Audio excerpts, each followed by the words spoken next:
ओम नमो भगवते वासुदेवाय। नारायणं नमस्कृत्य नरं चैव नरोत्तमं देवीं सरस्वतीं व्यासं ततो जयमुदीरयेत्। नष्टप्रायेषु भद्रेषु नित्यं भागवत सेवया भगवती उत्तमश्लोके भक्तिर्भवति नैष्टिकी। कृष्णाय वासुदेवाय देवकी नंदनाय च नंदगोपकुमाराय गोविन्दाय नमो नमः। हरे कृष्णा कृष्णा कृष्णा हरे हरे, हरे राम राम राम हरे हरे। ओम अज्ञानतिमिरन्धस्य ज्ञानाञ्जनशलाकया चक्षुरुन्मिलितं येन तस्मै श्रीगुरुवे नमः।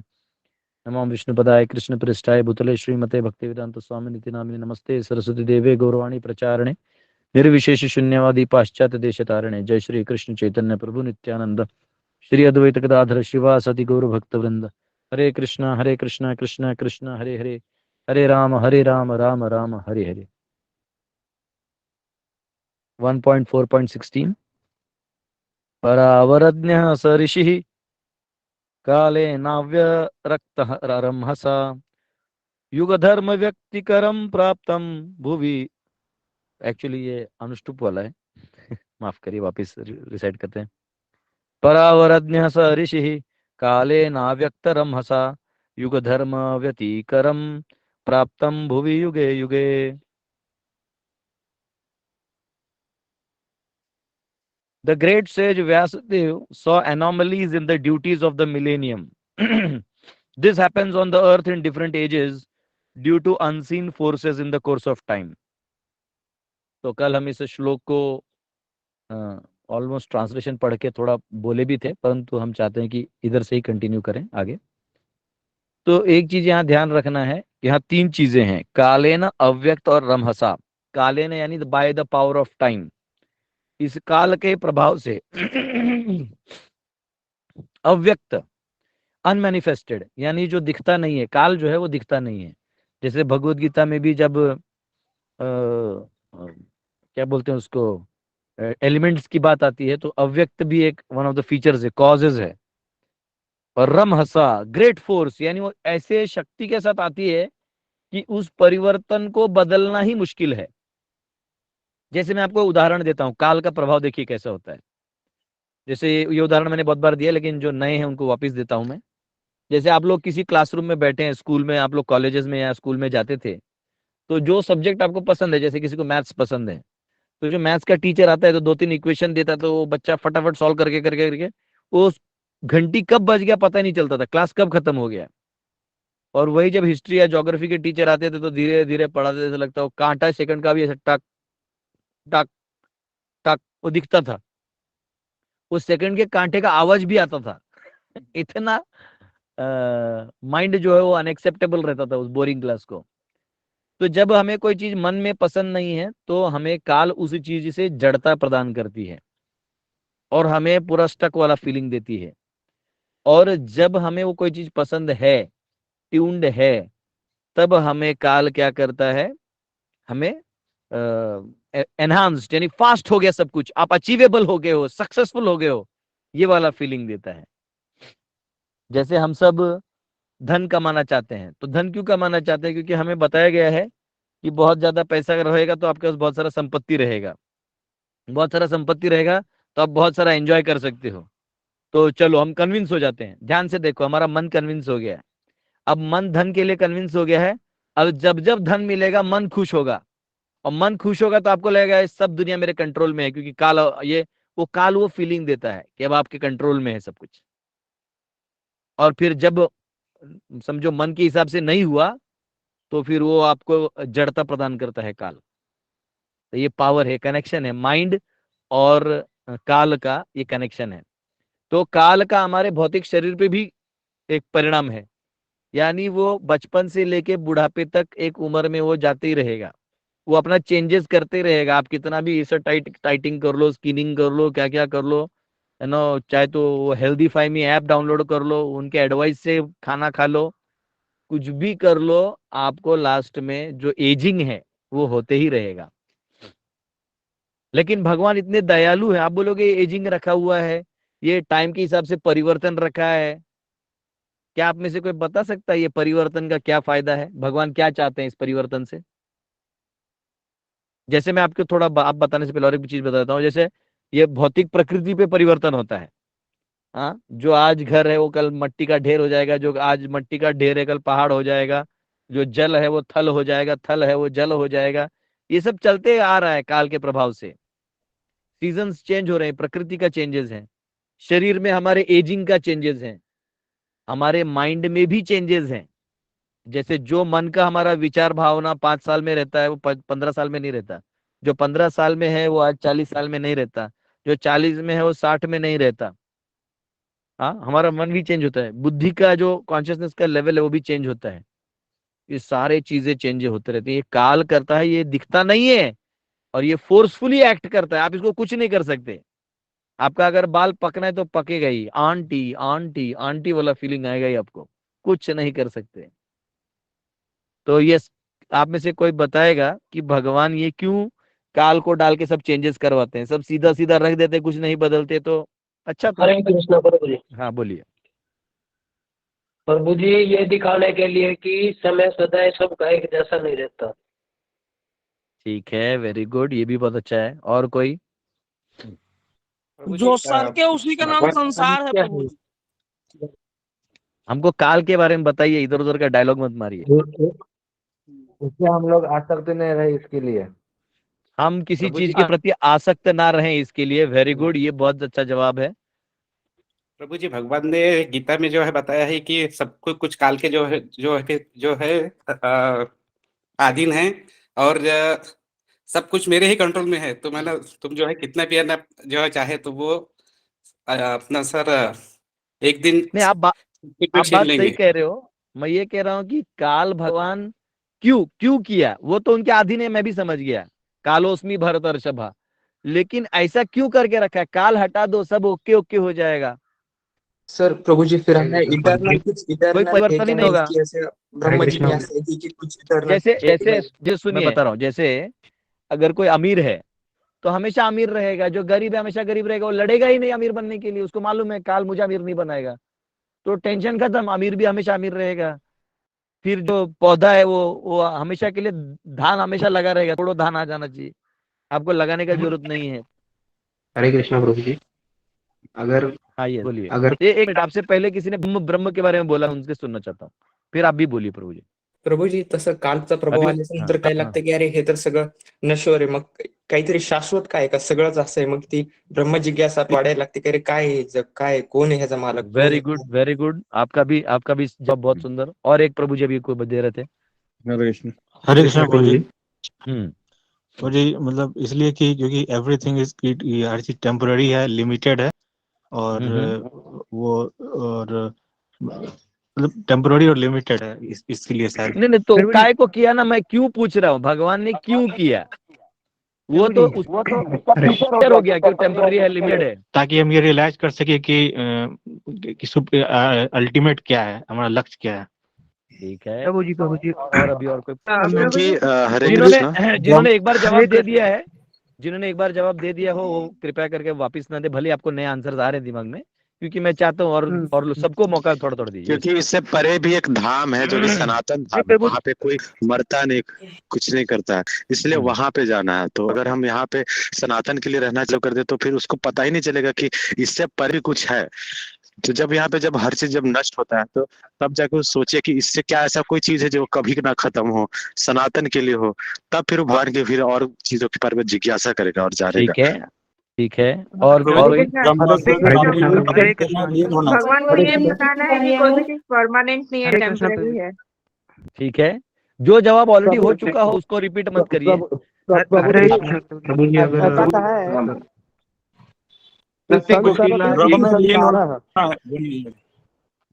जी काल के साथ में हम कर्म भी करते हैं और उसके साथ में स्पिरिचुअल नॉलेज भी बढ़ती है, और हाँ वही हाँ हाँ हाँ हाँ हमको हाँ, वेरी गुड वेरी गुड। काल के साथ हम कर्म करते हैं, स्पिरिचुअल नॉलेज बढ़ता है। कौन बोला माता जी, नाम क्या आपका? मैं Gauri Prajapati. Very good very good, जोरदार तालियां दीजिए पहले, आज का हमारा पॉइंट इधर है। हरी बोल। हरि बोल। Very good. आपको एक चीज बताता हूँ, अभी म्यूट कर लीजिए आप लोग। तो काल जो है ना, इसके बहुत फीचर्स हैं। आप में से जितने भी भक्तों ने जितने भी भक्तों ने सारे जवाब दिए, ये सब perfect and to the point है, इसमें कोई भी मुझे गलत नहीं लगा। लेकिन आज का हमारा जिस एंगल से हम लोग सोच रहे हैं वो ये है कि देखिए, जब बच्चा 5 साल का होता है, अब देखिए भगवान क्या करते हैं, काल के साथ साथ मन, बुद्धि, शरीर और प्रकृति को क्यों बदलते हैं, और बदल के आपको अपने पास लाते हैं। देखिए कैसे, एक्चुअली अगर वो हमेशा किसी को अमीर रख देंगे, गरीब रख देंगे और कुछ नहीं बदलेंगे ना, तो कोई भगवान के बारे में सोचेगा नहीं। जो जहां है वहां एडजस्ट करके रह लेगा, कंडीशन सोल है, वो अपना कंडीशनिंग को स्वीकार करके वहीं रह जाएगा। आशा नहीं रहेगी तो कर्म नहीं करेगा, कर्म नहीं करेगा तो वो वहीं का वहीं रहेगा बस। तो ठीक है, वो इसलिए भगवान परिवर्तन लाते हैं, बाहर का परिवर्तन लाते हैं। अब ध्यान से देखिए भगवान ने हमारा आयुष्य कैसे बनाया हुआ है। हम सब जब बच्चे होते हैं, यानी 1 साल, 2 साल, 3 साल, 4 साल, 5 साल तक के होते हैं, तो हम में भोलापन होता है, हमारा बुद्धि विकसित नहीं होता, हमारा मन विकसित नहीं होता। हमें बस जो जहां माँ उठा के रख दे, जहां पिताजी उठा के रख दें, रिश्तेदार उठा के रख दें, जो खिलौना दिखा दें, जो बोल दें, हम कुछ नहीं कर सकते। हम ऐसे नहीं बोल सकते मुझे ऐसे लोग पसंद नहीं, मुझे वो कुछ नहीं, आप बोलेंगे तो भी नहीं समझ में आएगा। आप बहुत ज्यादा तो रो सकते हैं, वो उसे वो समझे तो समझे, नहीं समझा नहीं समझा। तो आप बहुत ज्यादा तो ज्यादा इतना ही कर सकते हैं, लेकिन 5 साल तक आपका भोलापन है। अब मैं आपको भगवान देखो कितने दयालु हैं। जब भगवान गीता में कहते हैं ना, हाँ, पिता हमस्य जगतो माता धाता पिता महा, अरे मैं ही तुम्हारा माय बाप हूँ भैया। क्योंकि जब 5 साल के होते हैं तो हम भगवान को नहीं जानते, तो भगवान माता पिता के रूप में हम अपना विस्तार कर देते हैं। और माता पिता जो है वो वही वात्सलता जो भगवान का आपके प्रति है, वो माता पिता देते हैं, वही वत्सलता माता पिता देते हैं। तो इसलिए माता पिता को पहला गुरु माना गया है। तो जो माता पिता हैं, तो ध्यान से देखो, वो बच्चे को, और एक याद रखो, उस उम्र में उसे मोह दिया गया है। वो माता पिता को बच्चा जन्म लेते ही मोह हो जाता है। बच्ची ने ऐसा किया फोटो खींचते हैं, बच्चा ने वैसा किया फोटो खींचते हैं, बच्चा ने किया फोटो खींचते हैं। उनको लगता है कि हर क्षण में इस बच्चे का कैप्चर करूं। एक्चुअली पागल है, मोह है। लेकिन वो समय है जब वो मोह में रहेगा, कितना भी निकलने का कोशिश करेगा वो नहीं निकल पाएगा, क्योंकि वो मोह में भगवान ने उसे डाला है ताकि वो उस बच्चे को बड़ा कर पाए, जिसको अभी प्यार की जरूरत है, अटेंशन की जरूरत है। अगर कोई निर्मोही माँ है जो मोह नहीं रख रही, तो बच्चा कहीं जा रहा है, रास्ते पे जा रहा है, वो नहीं चिल्लाएगी। अरे रास्ते से गाड़ियां आ रही हैं, जा रही हैं, कुछ भी हो जाए तो माँ चिल्लाती, बेटा अंदर आओ, अंदर खेलो, दरवाजा बंद करो, मेन गेट बंद करो, अंदर खेलो। तो मोह इसलिए रखा गया है, वो उसके प्रोटेक्शन के लिए। और उसे भोला भाला इसलिए रखा है, अगर वो भोला भाला नहीं होगा, अगर वो 5 साल में जैसा वो किसी के भी गोदी में चले जाता है, कुछ भी कर देता है, कोई कुछ नहीं बोलता। लेकिन अगर वो अगर समझो 20-25 साल के युवक की तरह दिमाग उसका चले 5 साल के अंदर, तो उसको कोई आदमी हाथ ही नहीं लगाएगा।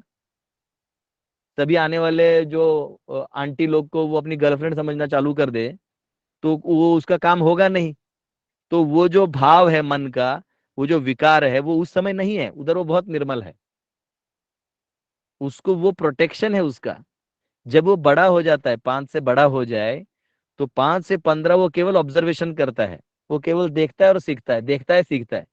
इसलिए 5 से 15 में कोई कुछ भी करे तो उसके पापा को जाके रिपोर्ट किया जाता है कि आपका बेटा ये किया, आपकी बेटी ये की। बच्चों से बात नहीं किया जाता। तो 5 से 15 जो है वो बच्चा केवल ऑब्जर्वेशन करता है। इसलिए बच्चा कैसा व्यवहार कर रहा है, इससे पता चलता है कि जब वो 5 से 15 का था तो उसके माता पिता उसे कैसे व्यवहार कर रहे थे। इससे पता चलता है कि तुम्हारा पापा कौन सा है, कौन है। पहले लोग पहचान जाते थे, ऐसा किया मतलब ये ऐसे इस कुल का है, और ये इस इस परिवार का है, ऐसा इमीडिएटली लोग पकड़ लेते थे।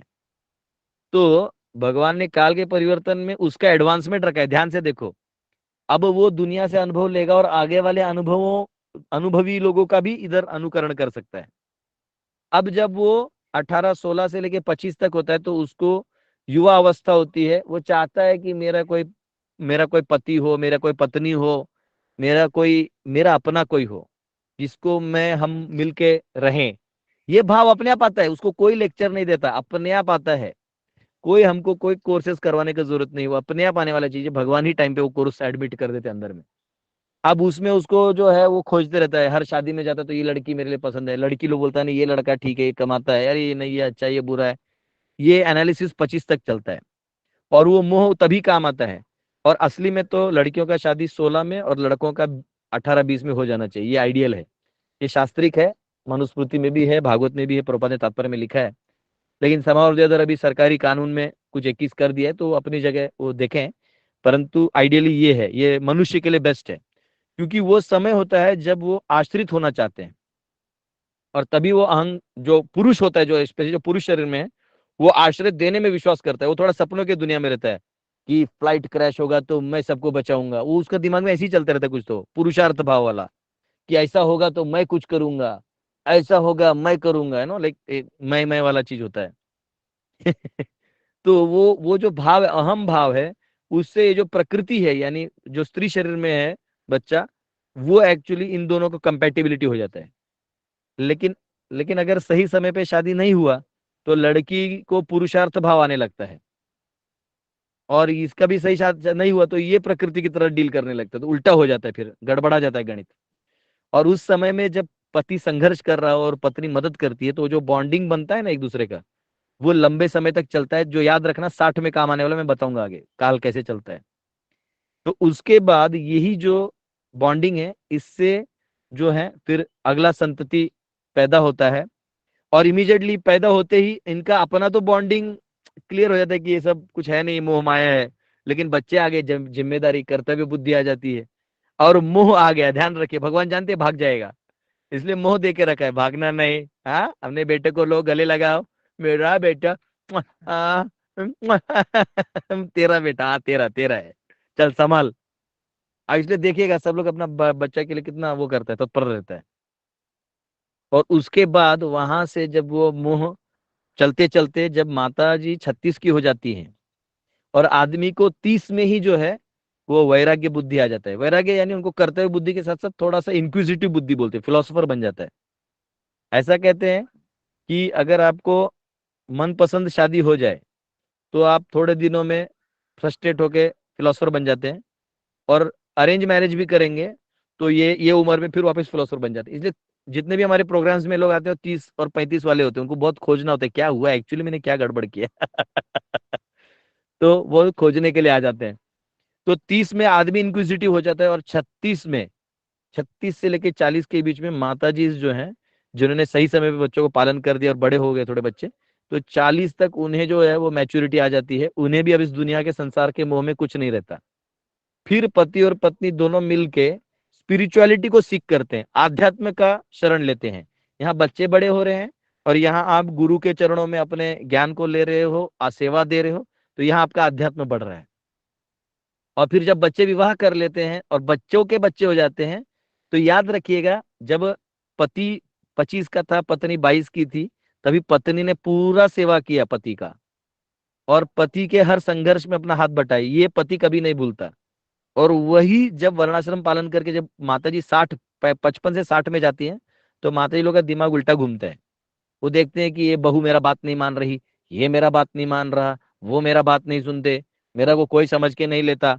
तो वो तब साइकोलॉजिकल जो चेंजेस होते हैं, तभी पति संभाल के लेता है। तभी दुनिया वाले बोलते रहे माता जैसे क्यों बोलती है, नहीं नहीं नहीं, अरे रहने दो, मेरी पत्नी है यहाँ करके, वो हाँ हाँ हाँ हाँ, वो अपना संभालता है, जानता है कि इसने मुझे तब मदद किया था, इसको मैं ऐसे कैसे छोड़ दूंगा, ये मेरी है, मैं इसको संभालूंगा, तो वो रहता है भाव 60 तक। 60 हो जाए उसके बाद माता जी भी स्पिरिचुअली टोटल एक प्रैक्टिस में लग जाती है, कोई भी एक प्रैक्टिस में। तो 60 से लेके 80 तक दोनों पति पत्नी मिलके भगवत धाम जाने का तैयारी कर सकते हैं। तो ये हमारा शरीर भी कमजोर होते जाता है। जब शरीर कमजोर हो जाता है, उसके बाद आप भोग नहीं कर सकते, आपके सामने भोग है। पहले जब आप छोटे रहते हैं तो आपके पास धन नहीं होता और भोग नहीं होता, बीच में आते हैं तो धन थोड़ा थोड़ा आता है, लेकिन भोग करने लायक नहीं आता है। और जब बुढ़ापे में फुल पैसा होता है, पेंशन है, भोग करने का पैसा है, सब है, फ्लैट है, बंगला है, लेकिन भोग करने का शरीर ही नहीं बचता है। भगवान ने कहीं भी भोग नहीं रखा है, ये आपके भ्रम में है और केवल एंटिसिपेशन में है। भगवान फिर ऐसे करके आपको एक कालावधि में डाल के आपको पार कर देते हैं। लेकिन हम लोग इतने मूर्ख हैं कि हम लोग उसमें भी जाके अपना भोग खोजते रहते हैं। बुढ़ापे में भी आंख कमजोर कर दिया तो आंख में चश्मा लगा देखते हैं और कुछ दिख रहा है क्या? हाँ? कान में भगवान कम सुनाते, बस हो गया, बाहर का मत सुनो, अब अंदर का सुनो। नहीं नहीं, फिर भी ईयरफोन लगा चालू। तो इस प्रकार हम सब अपने जो भोग इच्छा है, इसको अगर हम नहीं तोड़ पाए तो फिर अगला जन्म और मिलेगा, वापिस पेपर लिखो, फिर अगला जन्म और, जब तक तुम मुक्त नहीं होते जन्म लेते रहो। तो काल क्या करता है, उसको हिस्ट्री में डालता है। वो काल एक चक्र बना के रखता है, हर चीज का साइकिल है। उस साइकिल में आप घूमते रहते हो, घूमते रहते हो, घूमते रहते हो, घूमते रहते हो, जब तक आप निकल नहीं जाते। हम लोग कंप्यूटर इंजीनियरिंग में वो तभी सी लैंग्वेजेस में कोड लिखते थे ना, तो वो जिनको पता है उनको समझेगा। कोड लिखते हैं तो वो लिखते थे है ना, if I is equal to no is equal to 0, I plus plus, हाँ, और ऐसे उसको मतलब आई चलते रहेगा टिल इन्फिनिटी। और बीच में करते थे, जब आई और ये वैल्यू ऐसा हो जाए तो गेट चेक, वहां से बाहर निकल जाओ, कोड से बाहर चले जाओ। तो वैसे हाँ, ये देखो अभिजीत पात्रा स्वैपिंग करे, कोडर्स हैं। हाँ, तो ये जब हम ऐसे कोड से बाहर निकलना है ना, तो एक लू एक एक एक पॉइंट होता है, वहां से निकलना पड़ता है।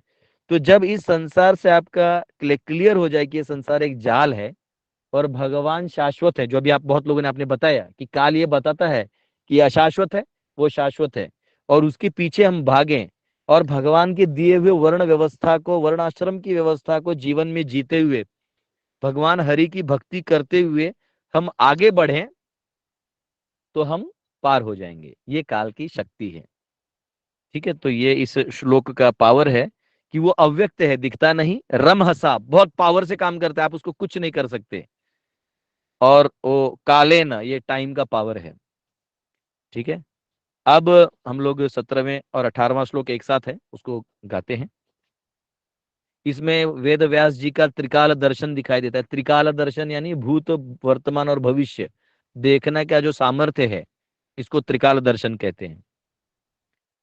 तो यहाँ कहा गया है 17वां 18वां, भौतिकानां च भावानां शक्तिर्हासं च तत्कृतम् अश्रद्धानान्नि सत्त्वान् दुर्मेधान् रसित आयुषः दुर्भगांश जनान् वीक्ष मुनिर्दिव्येन चक्षुषा सर्ववर्णाश्रमाणां यद्दध्यौ हितम् अमोघदृक्।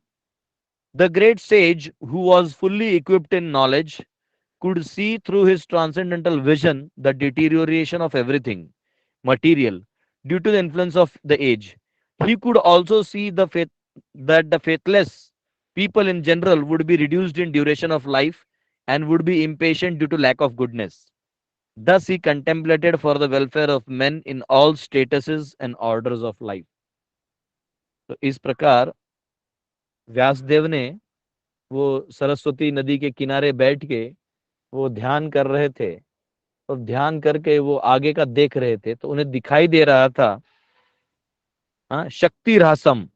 उनको एक चीज दिखाई दिया, शक्ति रास, यानी जो कलयुग में आने वाले समय में जो लोग हैं, इनका जो शक्ति वो कम होते जाएगा। हमें आज भी याद है, जहां हमारा गुरुकुल है, तो वहां के लोग बताते हैं कि 2 पीढ़ी पहले, यानी ब्रिटिशर्स से भी समय में और उससे पहले लोग बोले, ऐसे बड़े बड़े पेड़ की टहनियां है ना, ऐसे उखाड़ के हाथ से तोड़ देते। जैसे हम लोग छोटा सा तोड़ते हैं, जैसा हम लोग ऐसा कुछ तोड़ देंगे, जैसे ये है तो हम लोग ऐसा कुछ तोड़ देंगे, समझे ऐसा। एक्चुअली मैं खेत में बैठ के क्लास दे रहा हूँ। आपको देखना, ये देखिए, ये देखिए, खेत में बैठ के आराम से क्लास दे रहे हैं, इसलिए मिल गया हमको। तो तो ये पहले के लोग आराम से तोड़ देते थे, इतना बड़ा पावर था। हम बताते हैं, बहुत सारे हमारे गांव के लोग हैं, आज भी हमारे गांव के जो प्रधान जी, उनके फादर 1995 के हैं, ये या एकदम आज भी कीर्तन में चलते, तो हम लोगों से भी जोश में रहते हो, चलिए और एक करेंगे। हम बोले, आप महाराज बोले, अरे चलो चलते रहेगा। तो ऐसा है। तो वो था, वो उतना अच्छा सत्वगुणी आहार करते थे ना, मेहनत करते थे, तो आयु चलते रहता था। तो यहाँ कहा गया शक्ति ह्रासम, जैसे जैसे कलयुग आएगा शक्ति का ह्रास होने लगेगा। अश्रद्धानान, फेथलेस, और जैसे जैसे कलयुग बढ़ेगा फेथलेस लोगों का प्रमाण बढ़ने लगेगा। आज भी समाज में बहुत फेथफुल लोग हैं, देखा गया तो जो क्रिश्चियंस हैं वो भी भगवान को मानते हैं, मुस्लिम्स हैं वो भी भगवान को मानते हैं, जूस है वो भगवान को मानते हैं, हिंदू भगवान को मानते हैं, बुद्धिस्ट भगवान को मानते हैं, जैन मानते हैं, सिख मानते हैं, सब लोग मतलब जितने भी हैं हाँ, पारसी सब भगवान को मानते हैं। तो इस प्रकार हाँ, तो इस प्रकार हम देख सकते हैं कि हम सब भगवान को मानते हैं। तो अभी फेथफुल लोग हैं, आने वाले समय में सभी फेथफुल लोग एक साइड हो जाएंगे। आज भले हम सब लड़ते हैं, ये वो जात है, ये पंथ है, ये वो, आगे जाके ऐसे समय आएगा फेथलेस और फेथफुल की लड़ाई होगी। ठीक है, तो ये ये समय का प्रभाव है, वो होना ही है। तो ये एक साथ आएंगे। ठीक है, तो जो क्या कहते हैं उसको, फेथलेस लोग हैं, इनका प्रमाण धीरे धीरे बढ़ते जाएगा कलयुग में। निसत्वान, निसत्वान यानी हर कार्य के सत्व का मतलब हर चीज का सत्व गायब होगा। जैसे आप कोई फल खा रहे हैं तो उसमें जो एक्चुअली एक न्यूट्रिशन होना चाहिए वो है नहीं, क्योंकि खाद डाल डाल के बनाया है। जो नो जेनेटिकली मॉडिफाइड सीड्स आ रहे हैं, उनसे जो सब्जी आ रहे हैं, उनके बीज में कोई दम ही नहीं है, तो वो खाओ। अब फिर खेत में यूरिया डाल दिया तो उसका उपज का लेवल कम हो जाता है। एक बार तो अच्छा फसल आता है लेकिन बाद में कम हो जाता है। तो नेचुरल चीजों का जो सत्वगुणी पावर है वो हटा के कृत्रिम पावरों को डाल दिया जाएगा। तो ये पावर है ऐसे चीजों का। ठीक है, तो सत्व जो है वो गायब हो जाएगा। निसत्वान, तो यहाँ कहा गया है impatient due to want of mode of goodness. व्यक्ति जो है वो इम्पेशेंट हो जाएगा, बड़ा ही चंचल हो जाएगा। क्यों? तो उसको सत्व नहीं मिला है। आप देखिएगा, अगर कोई व्यक्ति को उसको जो रस चाहिए, जैसे हम लोग कई बार देखिए, अगर असली असली फल का जूस पी लीजिएगा ना तो मन शांत हो जाता है। और नकली जो जूस पीते हैं आप, जैसे आजकल उसको रियल बोलते हैं, लेकिन वो रियल होता नहीं। जो रियल है उसको कोई रियल बोलता नहीं। अब आपको एक उदाहरण देता हूँ। जैसे शक्कर जो है वो मैनमेड है, शुगर।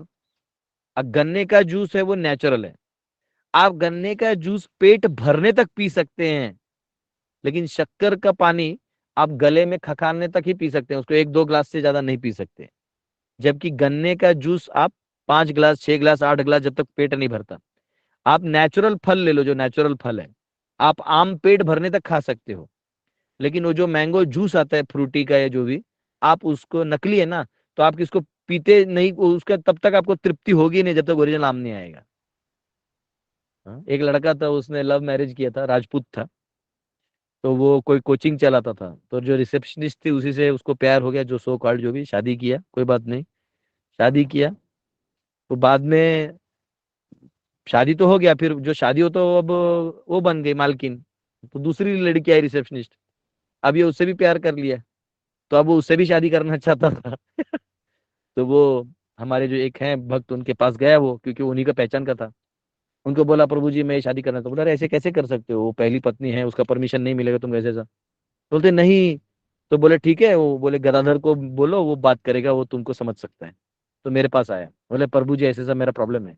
हम बोले देखो बेटा, तुम ऐसे कोई भी, तुम राजपूत हो, तो तुम्हारा गुण ऐसे 15-20 शादियां भी कर लोगे, हर हर साल नया रिसेप्शनिस्ट आएगा, नया शादी भी कर लोगे, तुम एंड नहीं करोगे।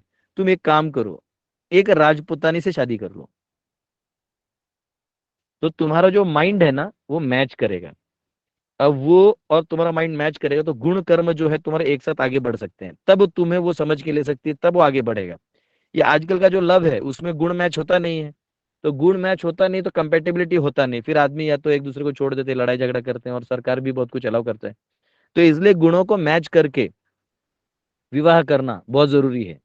वैसे ही हमारे आहार में सत्व गुण होना बहुत जरूरी है। जो भी आप आहार खा रहे हैं इतना ही खाइए, पर वो उसमें सत्व होना चाहिए। नहीं तो इतना खा के भी देखिए, बहुत लोग बहुत खाते हैं लेकिन फिर कुछ होता नहीं, क्योंकि उसमें सत्व नहीं है। तो जैसे संगीत है, आप कितना भी रॉक शो पॉप शो सुन लीजिए, लेकिन जब तक आप वो एक्चुअल सारे गम नहीं सुनते ना, वो जो ताल लाइन, आहा, तब तक वो अंदर नहीं जाता, वो मन तक घुसता ही नहीं।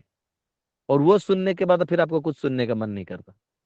इसलिए आप कभी नहीं देखिएगा कि यहाँ के लोग तड़प के पॉप में गए, लेकिन पॉप के लोग आते हैं शास्त्रीय संगीत में।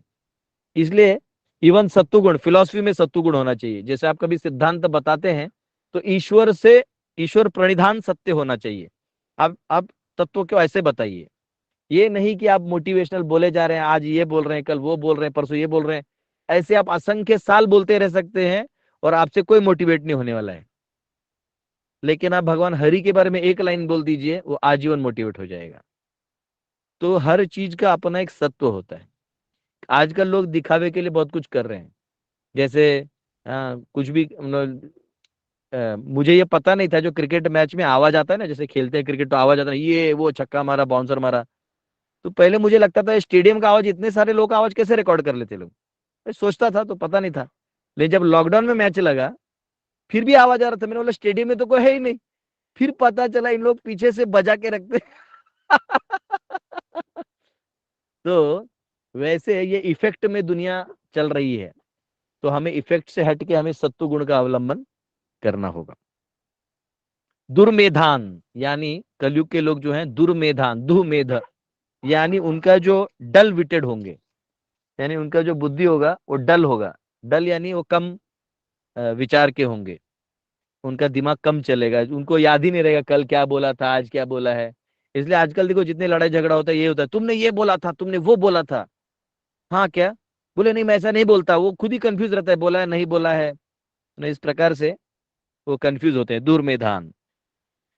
हसित आयुषहा, यानी उनका जो आयु है वो कम होते जाएगा। 100 साल कलयुग का लाइफ है, वो कम होते होते होते 50 तक जाएगा, कम होते जाएगा। दुर्भागान, और इतना होने के बाद वो अनलकी होंगे, बहुत ही दुर्भाग्यशाली होंगे। हर काम करने जाएंगे कुछ ना कुछ उल्टा ही हो रहा है। इसलिए आज जितनों को पूछो वो यही बोलते हैं, प्रभु जी मैं तो सब अच्छे से कर रहा हूँ, मैंने तो किसी का बुरा नहीं किया, फिर ऐसे कैसे हो गया। वो काल का प्रभाव है बेटा, वो रोके कोई फायदा नहीं है, वो होना ही है। तो ये 6 गुण, 6 जो इस कली में आने वाले जो गुण हैं उन दिखाई दिए व्यासदेव को उनके दर्शन में। प्रभुपाद तात्पर्य में लिखते हैं कि land will produce less grains, जो जमीन है वो कम धान उपजाए, क्योंकि जब आप हरि कीर्तन नहीं करिएगा तो भू माता जो है वो विष्णु की पत्नी है, तुम उसके पति को ग्लोरीफाई कर ही नहीं रहे हो, क्यों तुमको देगी। समुद्र वसने देवी पर्वतस्तन मंडले विष्णु पत्नी नमस्तुभ्यम पाद स्पर्शम शबस्व में। हाँ, सुबह सुबह उठ के प्रणाम किया जाता है माता भूमि को कि आप विष्णु की पत्नी हैं, आपको मेरा पद लगता है, तो कृपया करके आप मुझे आशीर्वाद दीजिए, माफ करिए, हमारे क्षमा करिए अपनी तरफ से। जो गाय है वो कम दूध देंगी, जो वेजिटेबल फ्रूट्स हैं जो उगते हैं वो कम लेवल के होंगे, और जो लोग डीलिंग्स करेंगे एक दूसरे से वो हिपोक्रेसी से होगा, यानी झूठ बोलेंगे, उल्लू बना के ही काम करेंगे, और स्पिरिचुअल नॉलेज में फेथलेस होंगे। ज्ञान स्पिरिचुअली मतलब आध्यात्मिक लोगों को वो गलत नजर से देखेंगे कि बोले ये तो ऐसा कुछ नहीं होता है। नहीं नहीं ऐसा कुछ नहीं होता, ऐसा बोल के वो साइंस बिलीव नहीं करता, बोलेंगे साइंस बिलीव नहीं करता। हाँ हम भूत वूत पे साइंस बिलीव नहीं करता। हाँ तो ऐसे बोलने में क्या जाता है, जो जिसको भूत झटका है उसको जाके मिल लो। तो ऐसा है, तो हम नहीं हम गॉड में बिलीव नहीं करते। तो नहीं बिलीव करने का अकल कौन दिया तेरे को, वो भी भगवान ही दिए। तो ऐसे लोग मिलेंगे। एंड डिस्टर्ब्ड बाय डिसीजेस, रोग ही रोग फैलते रहेंगे, एक रोग गया दूसरा, दूसरा रोग तीसरा। तो इससे क्या पता चलता है कि इसको तो हम बदल नहीं सकते क्योंकि ये काल के प्रभाव से आ रहा है, परंतु हम जो चीज बदल सकते हैं वो ये है। बताइए हम क्या बदल सकते हैं इस पूरे इसमें, कलयुग के लक्षण। हाँ हाँ हम लोग भक्ति कर सकते हैं जिससे प्रारब्ध बदलेगा। बस हमें इस पूरे प्रोग्राम में एक ही चीज सुधारना है, किसको, खुद को। जैसे आपको अपनी चेतना को, हाँ अपनी चेतनाओं को, जो चेतना हम लोग का गिरा बराबर हुआ है। बराबर। आपको मालूम है इस क्लास में मैं रेगुलर क्लास क्यों देता हूँ। इस क्लास में एक भक्त है जिसको मैं सुधारना चाहता हूँ, मालूम है कौन है वो।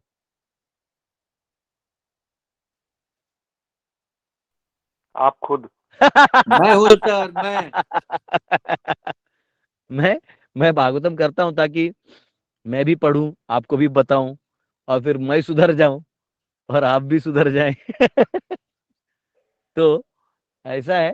तो हम सबका टारगेट ये होना चाहिए कि देखिए कली और प्रकृति और काल तो हमारे कंट्रोल में है नहीं, जिसके कंट्रोल में है वो चला रहा है।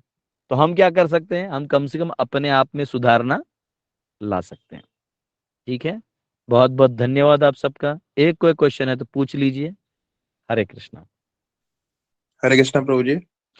यस, आप प्रभु सब जी कोई आपने क्वेश्चन पूछे, आप सब जो क्वेश्चन पूछे, तो उससे पहले मैं बता दूं कि आज मैं पूना जा रहा हूँ, लेकिन आज पूना में रुकने वाला नहीं हूँ। पूना से मैं कराड़ जाऊंगा, वहाँ एक गुरुकुल में काम है, वहां से मैं परसों कल रिटर्न होके मुंबई जाऊंगा, मुंबई से 3 दिन सूरत में हूँ, आप में से कोई सूरत में है तो वहाँ आ सकते हैं, और उसके बाद 4 दिन में अमृतसर में हूँ, फिर वापस मुंबई आऊंगा। तो आप में से कोई सूरत अमृतसर वाले हैं तो मिल सकते हैं, बस बोल दिया, नहीं तो बाद में बोलते हैं प्रभु जी बताया नहीं आपने। हरे प्रभू जी कृष्ण, ये कराडमध्ये कधी आहात क्वेश्चन। तुम्ही? कराड़ा आज पहुंचूंगा प्रभु जी दोपहर को, तीन आज बजे दुपारी येणार आहे तीन का? बजे 3 बजे। आणि हाँ, रिटर्न कधी आहे? 3 में रात को, और निकल जाऊंगा मैं 10 बजे वहां से। कराडमध्ये कुठे विजयनगरला आहे का म्हणजे तुम्ही? विजयनगर, विजयनगर, यस। ओके. आप कॉल कर अरे देना मेरे को 2 बजे। हाँ हाँ, ठीक है करतो सर. यस, हरे हरे कृष्ण प्रभु कृष्णा। जी। प्रभु जी क्वेश्चन। आपने कल बताया था हरे कि कृष्ण। प्रभु जी हाँ कल माता आपने जी, बताया था कि ठीक है, माता जी प्रभु जी बोलिए, कल फिर आप प्रभु जी बोलिए। हा हाँ, प्रभू जी, मला ना कालच्या हम्म, सेशन बद्दल क्वेश्चन आहे. काल ठीक तुम्ही है। पितामह भीष्मांची एक स्टोरी सांगितलेली, हम्म, तर ते मी ऐकलं होते की ते अष्टवसूंपैकी एक होते ना, पितामह भीष्म. हाँ, एक्चुअली भीष्म भीष्म जो है ना, ये 8 वसुओं को वो था, तो इसलिए वो 7 को तो बहा दी गंगा माता, और ये 8वें को जब बहा रही थे तो मना कर दिया शंतनु, तो नहीं तो इसलिए उनको प्रभु जी, यहाँ। हाँ, हाँ, अष्टवसु क्या बोलिए। होते हैं? कौन से देवता होते हैं? मतलब नहीं मुझे, नहीं, मैंने जो कभी सुना 33 मेरे को लगता है जो 33 कोटि देवता होते हैं ना, वो 33 टाइप भी होते हैं, नंबर में भी बहुत होते हैं वो। तो उनमें से मेरे को लगता है 8 वसु होते हैं, अश्विन भी होते हैं, वसु भी होते हैं।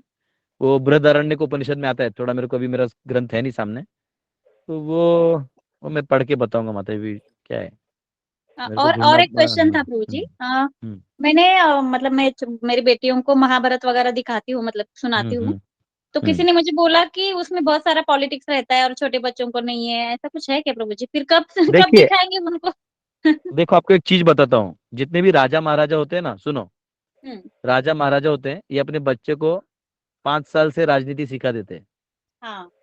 उसको बोलते हैं वो उसका नहीं है, दूर रहना, ये अपना आदमी है, ये है। तो राजनीति जीवन में जीने के लिए बहुत जरूरी है। हमको राजनीति करके दूसरों को कष्ट नहीं पहुंचाना है, पर जीवन जीने के लिए राजनीति बहुत जरूरी है। जो नहीं करते हैं वो फिर धोखा खाते हैं। जो बनिया है, जो बिजनेसमैन है, वो पहले से दुकान में बच्चे को बिठाता है ना, तभी बोलता है, ए सुन, ऐसा इधर से नहीं देने का, जितने का माल है उतना ही बोलने का, हाँ हाँ नहीं बोलने का, ये स्टॉक का माल है। वो सब पहले से टेढ़ा टेढ़ा चीज सिखाता है। वो नहीं सिखाएगा तो बाद में जाके वो बनिया नहीं बचेगा, तो धंधा कैसे करेगा, वो अपना रोजी रोटी कैसे करेगा? वैसा है। तो कुछ चीजें जीवन आवश्यक होते हैं, वो सिखाना चाहिए। जैसे आपको आध्यात्मिक विद्या भी सिखाना चाहिए। हाँ, तो ऐसा कुछ नहीं, आपको महाभारत रामायण सब सिखाओ, ऐसा कुछ नहीं। राजनीति क्या है समझने दो, तो तब तो मोदी जैसा कोई बड़ा बनेगा आगे जाके। हाँ, नहीं तो आएंगे ब्रिटिशर, वो राजनीति करेंगे, फिर आपको उनका गुलाम बनना पड़ेगा। राजनीति कोई गलत चीज थोड़ी है, राजनीति एक अलग ज्ञान है। राजनीति यानी सही और गलत को भेद करते हुए, जैसे गोल करते हैं ना फुटबॉल में, तो बॉल को लेके जाना पड़ता है 5 टांगों से, उनके बीच से लेके जाना पड़ता है। तो वैसे जीवन भी जो है बहुत सारा चीज होता है। आपके साथ आदमी अभी मीठा बोल रहा है, क्यों बोल रहा है? कंडीशनली मीठा बोल रहा है कि स्वभाव से मीठा बोल रहा है? आपके साथ अभी ये धोखा होने वाला है, तो आपको पहले अंदेशा होना चाहिए, उसकी तैयारी आपने पहले कर देनी चाहिए। तो ये सब राजनीति का पार्ट है, ये सब सीखना चाहिए, ऐसा नहीं। थैंक कहिए, यू प्रभु. सिखाइए, पॉलिटिशियन हरे कृष्णा बनाइए। मेरा प्रभु पांडव सेना आएगा तो उनको आगे और बढ़ाएंगे। थैंक यू यस, प्रभु कोई जी. प्रभु जी पूछ रहे थे, प्रभु जी एक कोई थे जो पूछ रहे, वो बोले। प्रभु जी कल आपने बोला था कि जैसे हम लोग मोड ऑफ इग्नोरेंस में होते हैं तो छोटी छोटी बातों से बहुत जल्दी अफेक्ट हो जाते हैं। तो आपने कहा था मोड ऑफ गुडनेस को इंक्रीज करना चाहिए। तो प्रभु जी मोड ऑफ गुडनेस को इंक्रीज करने के लिए कुछ तरीका, मतलब आज के लिए मॉडर्न लाइफ भगवत गीता का 14वां अध्याय, 16वां अध्याय, 17वां अध्याय, 18 का आधा, ये सब गुडनेस, पैशन और इग्नोरेंस में डिवाइडेड वाले चैप्टर्स हैं। इनमें पढ़िए, जो जो गुडनेस वाला चीजें करते रहिए। जैसे 17.20-21, हाँ, उसमें लिखा है 20-21-22 में, charity in mode of goodness, charity in mode of passion, charity in mode of ignorance. तो जो दान है, जो सत्वगुणी दान, वही है कि आपने ऐसे काम में दिया जिससे प्रगति हो, और अच्छे भाव से दिया, अहम भाव से नहीं दिया, उसको बोलते हैं charity in mode of goodness. तो ऐसा वाला चैरिटी करिए। और charity in mode of passion होता है जहां आप वो चाहते हैं अपना नाम, मेरा वो पंखे पे नाम लिखो। दान देते मंदिर में तो पंखे पे भी नाम लिखाते, एक प्लेट पे एक का नाम, दूसरे प्लेट पे दूसरे भाई का नाम, तीसरे में स्वर्गवासी पापा का नाम। तो वो हो गया charity in mode of passion. और charity in mode of ignorance हो गया जब आप दारू, अड्डा, पब, हाँ, गंदे गंदे कामों के लिए आप दान दे रहे हो, तो वो हो जाता है charity in mode of ignorance. तो अब आप जब चैरिटी कर ही रहे हो तो सत्वगुण के लिए दान करो। ऐसा है। तो ऐसे खाना खा रहे हो तो क्या क्या खाने में आता है वो दिया हुआ है सब, तो आपको ये सारे चैप्टर्स पढ़ने पड़ेंगे और उसमें दिया हुआ है सब, आहार क्या है कौन सा है। ठीक है, हमारे सोच सत्वगुणी होने चाहिए, हमारा पहनावा सत्वगुणी होना चाहिए, हमारे विचार, हमारा खाना, हमारा बोली, सब दिया हुआ है। ठीक है, ओके उसको आप पढ़ना होगा आपको बड़ा। अभी मैं सारा लेक्चर दूंगा तो एक अलग लेक्चर हो जाएगा मोड्स पे। ओके यस, एक लास्ट क्वेश्चन ले लीजिए। हरे कृष्णा। यस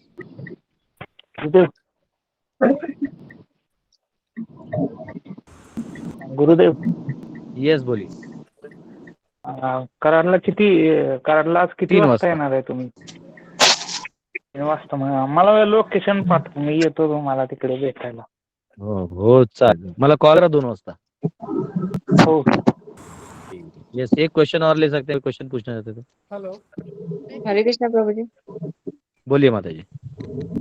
प्रभु जी, आज का जो आपने बताया आज के लेक्चर में कि हम जो भी करते हैं काल के अधीन होके करते हैं, तो जो हमसे कुछ गलत काम हो गया होता है, कुछ पाप हो गया होता है, तो वो हम खुद से करते हैं या काल के अधीन, या फिर भगवान आप बोले उनकी बुद्धि से ही सब होता है? नहीं, काल को वही चीज आपके सामने लाके रखेगा जो आपने कभी न भी इच्छा की है या आपने किसी के साथ तो कर्म में बाध्य होके किया है। जैसे कल एक कोई प्रभु बोले ना कि उन्होंने गिलहरी को मारा, तो उन्होंने उसको मार के कोई बड़ा काम नहीं किया, उन्होंने उन 4 गिलहरियों को मौका दिया कि अगली बार तुम भी मेरा मर्डर कर सकते हो। तो हम हमारे कर्मों से भी बाध्य हैं और काल केवल हमारे उन चीजों को हमारे सामने ला के रखता है और कुछ नहीं करता है। काल फोर्स नहीं करता है, काल प्रकृति का चेंजेस फोर्स करता है। मन बुद्धि भी तो प्रकृति का है, आपका कहाँ है? आप तो आत्मा है, आप तो इसको, आपको इससे परे निकलना है। यही तो खेल है। हम ये सोच के बैठे हैं कि मन और बुद्धि भी मेरा है, शरीर भी मेरा है, हमारा तो कुछ पाप नहीं भी है। तो हम ही सब हुए ना फिर। नहीं, तो पाप भी नहीं है, मालूम है आपको? पाप एक कंसेप्ट है, जब भागवतम में आगे आएगा। पाप और पुण्य भी जो है ये केवल एक कंसेप्ट है। पाप और पुण्य एक टेक्निकल चीज नहीं है, वो केवल एक कंसेप्ट है, रिलेटिव कंसेप्ट है। तो जब हम एब्सोल्यूट में चले जाते हैं, शाश्वत में, तो ये पाप पुण्य हट जाता है, इसका कोई गणित नहीं है।